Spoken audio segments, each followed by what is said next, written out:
I'm Joey Clinton with the GU Papyrus. You might know my guest as the original frontman of Hawk Nelson, or as the lead singer of the excellent Lights Go Down, here to promote his newest musical project with two other original Hawk Nelson members, Aid and Effect. Allow me to introduce Jason Dunn. Thank you so much. Thank you so much for doing this interview, Jason. So your new band, Aid and Effect. I listened to your new single. It's absolutely killer. I love it. How did this band come about? So I left Hawk Nelson in 2012, and while I was living in New York, I don't think it was Skype, or if it was probably the last time I used Skype. But I got a call from Matt and Dave, the two original members in Hawk Nelson, who I was in Hawk Nelson with. They had just called me out of the blue just to see how I was doing because, like them, they had left the band, and so it was just that transition was just, it's weird, So they called me on what would have been the 10-year anniversary of our first record, Letters to the President, and I probably hadn't talked to them for probably 2 or 3 years since that call, so it was just really good to just, just catch up with them a little bit, and just one of the guys just kind of casually threw out the idea of doing like a reunion show or just I don't know if he was serious or not. I was like, oh yeah. Obviously I wasn't ready to do anything like that, but the idea was kind of thrown out there, and I don't know if it just floated around the ether or what. But when I moved back to Canada 3 years ago, the idea was still there, and we got together and just chatted about it. And actually, I presented the idea of doing a reunion together on Facebook. I just kind of did a quick little video on my phone, like, hey, you want to do this? And two of the guys said yes. One of the guys said no.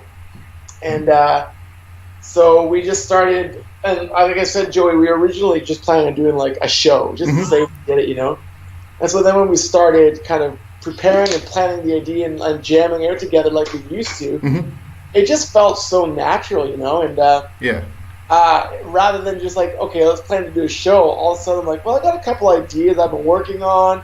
Dave was like, I got a couple ideas I've been working on, so we ended up just shooting emails back and forth. And I checked yesterday, we actually have 21 demos. Really? So it's like, I'm like, okay, this isn't going to be just like a reunion show. We're going to let's make a band out of this, So Matt and Dave had been, when they first left Hawk, they started this little project called Aid and Effect, which they ended up never doing anything with it. They just kind of sat on it and just, I don't know, I like to think they're just waiting for me to come and put my finishing touches on it. And I don't know, it's just been a really cool experience because, like I said, Matt and Dave and I, we started making music, well, especially Dave and I, we started writing songs together when we were like 10 years old. Oh, really?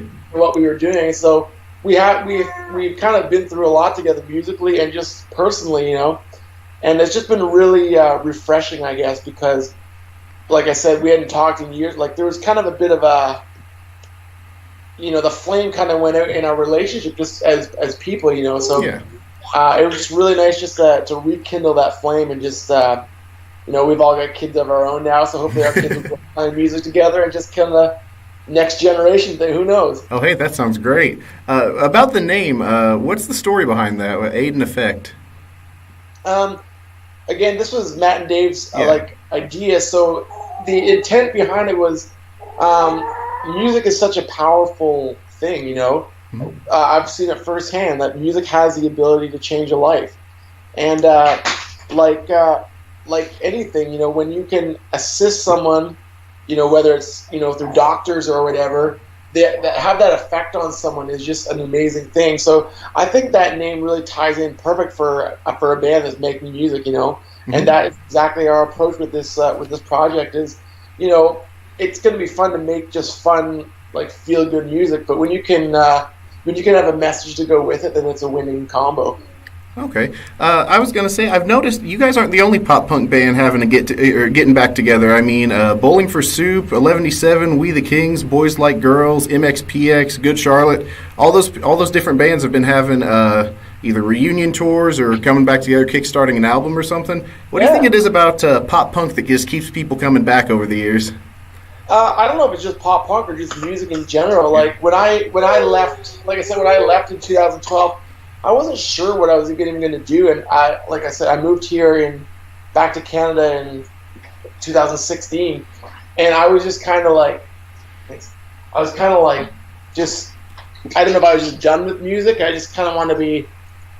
I wasn't sure what I wanted, and so I actually just quit playing, but that was for like maybe a month or two, and then it just ate at me. I'm like, you can't take that away from me. Like I really do. I know. I don't even think I know. Like this is what we were created to do, and whether it's a career or just a passion, like it doesn't have to be the way to make money. It's just it's in me, it's just part of who you are. Yeah.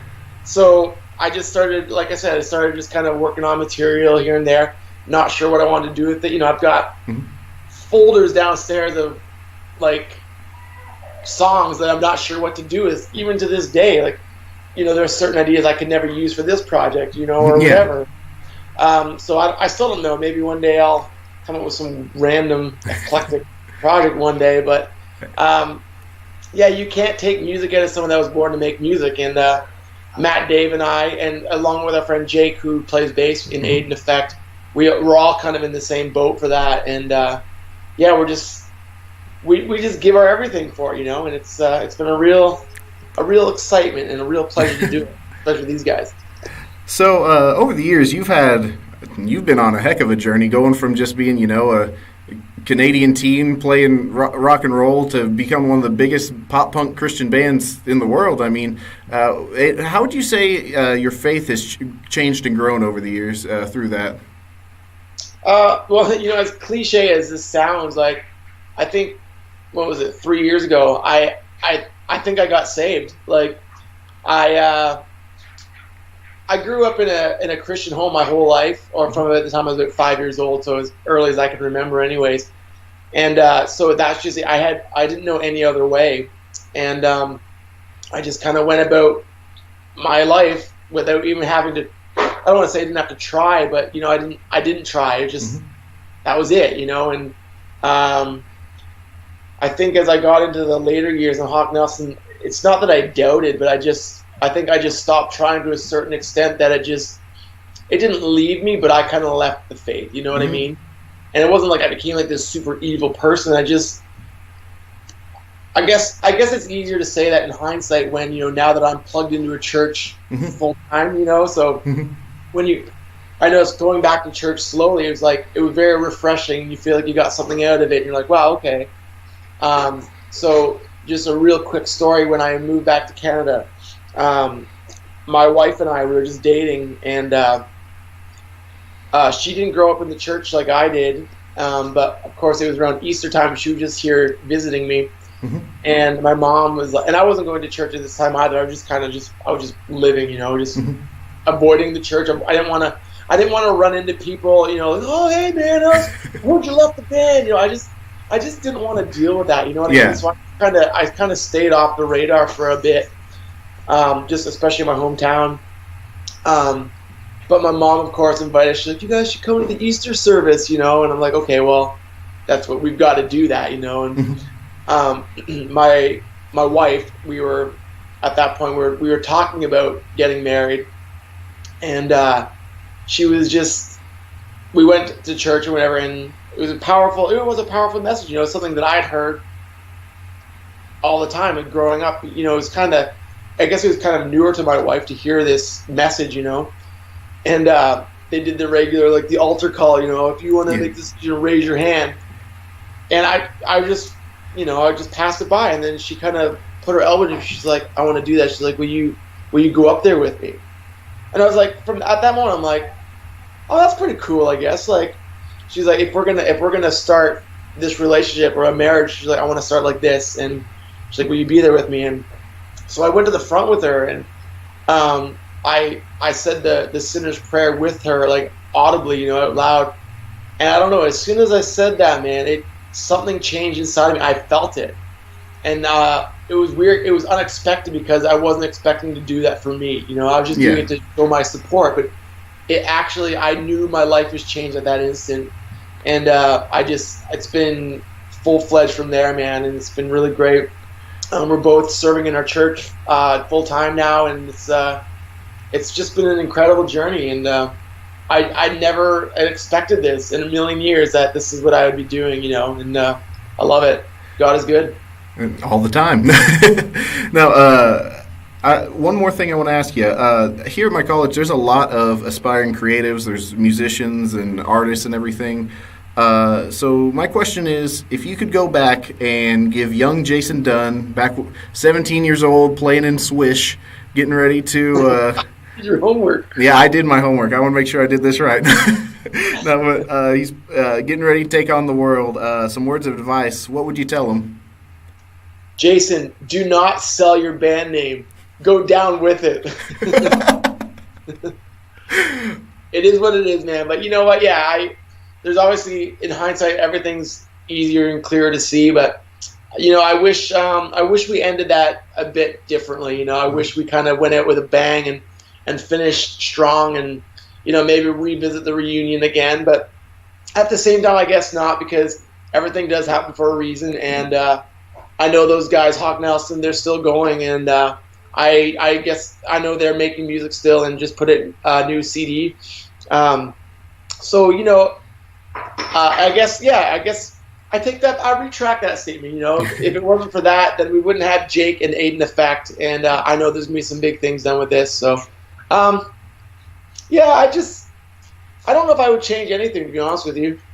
Hey. I'm really happy with what we accomplished as a band, and I'm excited for what the future holds too. Hey, that sounds great. One thing before I sign off, and this is kind of a more personal thing, I just wanted to personally thank you because back when you were with Hawk Nelson, there was a song you did, and I'm sure you remember it, Zero. Yeah. And when I was in high school, I struggled really bad with depression and anxiety and suicidal thoughts and everything. And that song, on the album version, during the bridge, there's the part to where you just basically like scream really frustrated and everything, what was he thinking and all that, And I just want to thank you because that really stuck with me, and that helped. That it didn't like magically make everything better or anything, but it gave me enough hesitation to where I was able to basically stay alive long enough to get some help and get better. I'm better now and everything, but yeah, I owe a lot of it to that song, and so I just want to thank you for that, man. It really meant a lot to me. Thanks for telling me. That's one of those songs, man, that like that's the power of music. Like I was saying, like that was the intent for that song. That like mental health is a huge issue right now. I mean, it's always been, but like I don't think it's really been recognized until like the last few years. And that song was written for a friend that took his life. And again, those are the questions that, I think all of us have when we lose someone that is close to us, or in general, like, can it be stopped, or what can we do as a society or as a culture that can help prevent these kind of, it's an illness really, that what we can do to at least make it better. You know what I mean? Yeah, I hear you. That's I'm so thankful that you told me that, and it's very encouraging to hear. So thanks. No problem. And so finally, Aiden Effect. If someone wants to go and listen to Aiden Effect, how can they go about that? Yes, as I mentioned, Aiden Effect is a project that we aren't doing as a stab at a second career. Like we're not trying to relaunch anything, but so we are giving away all of our music for free. Mm-hmm. So if you visit our Bandcamp page, aideneffect.bandcamp.com, you can download the song there. There is an option to buy it. You don't have to do that. You just click 0 or whatever. Yeah. And and that's it. And we've got 2 songs there now, and we're currently getting ready to release a third one in the next couple months. And man, we're stoked. So check it out. And any live shows coming up for Aiden Effect anytime soon, or any in the works? The offers are coming in, man. It's crazy. So we're just we want to make sure we have a full EP or a full record out, and we want to still maintain doing the Letters to the President reunion. So that's definitely going to happen too. So we want to have all those songs learned, relearned, and polished up so we don't suck. So. All right. Well, thank you so much for this interview, man. It means the world to me. I've already went over the time I told you, so sorry about that. But man, worries. But so I'll sign off, and this is Joey Clinton from the GU Papyrus signing off.